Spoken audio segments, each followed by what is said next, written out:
You might be asking yourself a question: why is your care taking longer than you might have originally thought it was going to take? So I'm going to try to address that question for you here today. A lot of patients come in, they have an ache or a pain, and they think, oh, I'll get a visit or two, I'll be out of pain, and then I'm on my way. But meanwhile, your doctor may have recommended a period of time for you, 4 months, 6 months, a year, and you might be asking yourself why. Well, I'm going to do my best to answer that question for you. When patients come to see me, I initially tell them what we need to do is first and find out whether I'm even the right doctor for them. And I'm sure by the fact that you're seeing this, your doctor's already told you you're in the right place. So now the question is, how long is it going to take and why is it taking so long?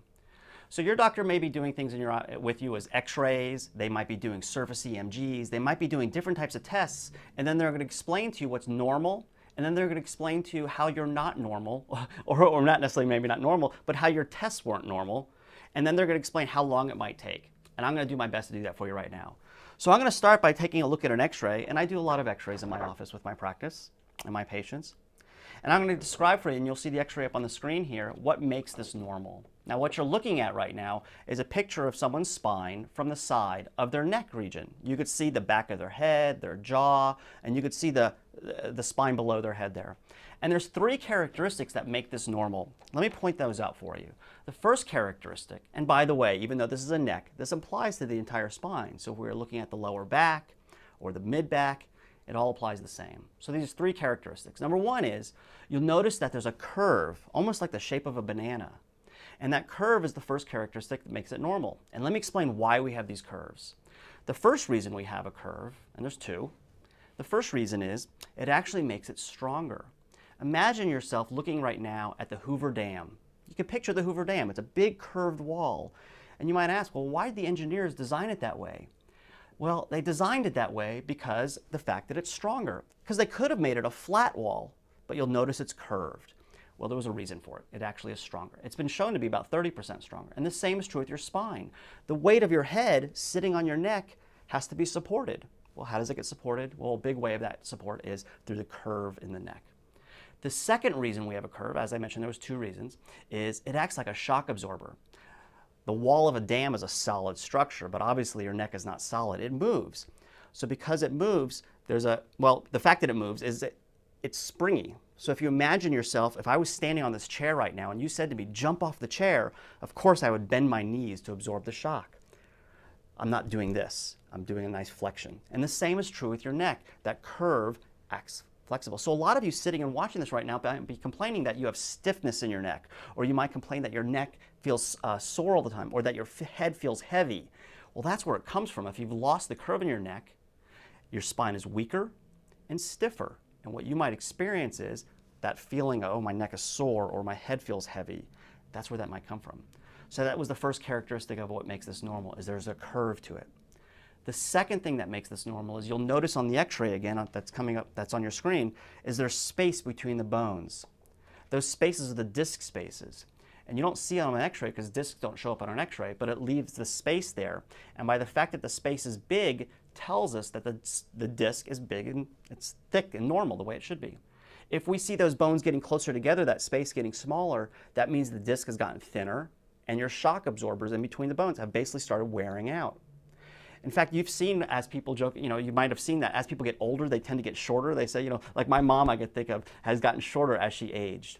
And the reason that happens is our spine, 25%, you can see this big spine behind me here, these discs here, they make about 25% of the height of your spine. And if someone's discs get thinner as they age, they tend to shrink. So we want to keep those discs big and open. So the second characteristic that makes this normal is there's the spaces between those discs, or between the bones, the discs are big and open.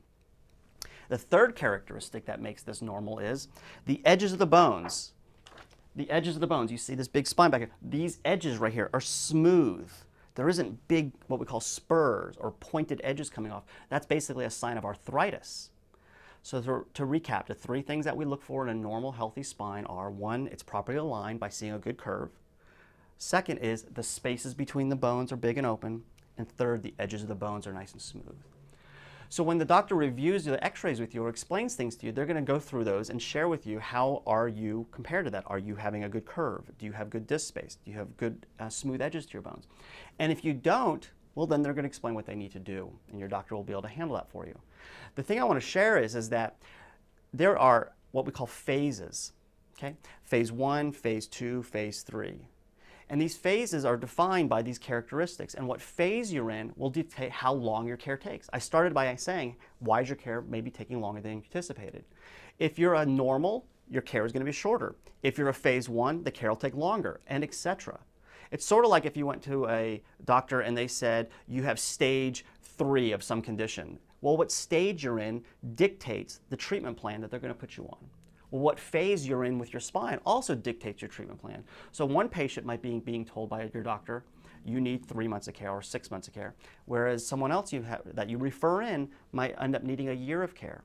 I want to share a couple stories with you real quick of a few of my own patients of some cases we had. And this first one I'm going to show you right here is what we call a Phase 1. This is a person whose neck is actually bent the wrong way, and you'll see up on your screen there the picture of the neck. And what's abnormal about this is the alignment. The curve is going the wrong way. They have normal disc spaces, and the edges of the bones are nice and smooth. And when she came to me, I have to tell you, this young lady here, she's only 25 at the time. If you imagine a tall, attractive woman with bad posture, hunched over. She had no complaints. She had no neck pain. She had no headaches, none of this type of thing, but she had terrible posture.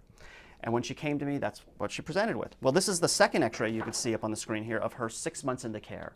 And in that 6 months, you can see that her neck is in better alignment. And here she is another 6 months. So we're now 1 year into it. And you could see in that 1 year period of time, her posture completely changed. And she went from this kind of hunched over, not very good posture position, to standing up straight. She felt confident, she felt beautiful. When she walked around, she no longer felt self-conscious about her posture, and it was very much a real nice improvement. And you'll see in that final x-ray, even though she was experiencing that, she still wasn't perfectly normal yet. She actually needed about another year of care. But she moved, so I didn't get to keep working with her in particular. Now this next one I want to show you here, I'll show you the second case here, is an example of a woman who came to me with terrible migraine headaches. And in this case, what I'll show you is that she's completely lost the curve in her neck. It's very straight.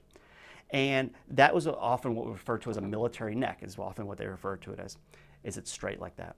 And in this case, she also had normal discs. She had normal edges of the bones, no arthritis, but just the loss of a curve. In this next picture, you'll see she has a nice curve in her neck. This was a year later, and in that year, we accomplished correcting her spine, and her migraine headaches were gone within the first few months. She continued to improve things. And I have story after story after story of similar examples, and I'm sure your doctor does too. So if you have questions about this, I would suggest you talk to your doctor. Now, your doctor may be doing this with x-rays. They may also be doing this with other objective tools, like a surface EMG. Maybe they did a computer scan along your back. They've done other types of tests where they can show you what normal is and what not normal is. And then you can have a conversation of what kind of results you should be expecting to see, and most importantly, how long it'll take. So I hope you enjoyed listening to this, and I hope you understand now why it may take longer than you might have initially anticipated. Thanks for watching.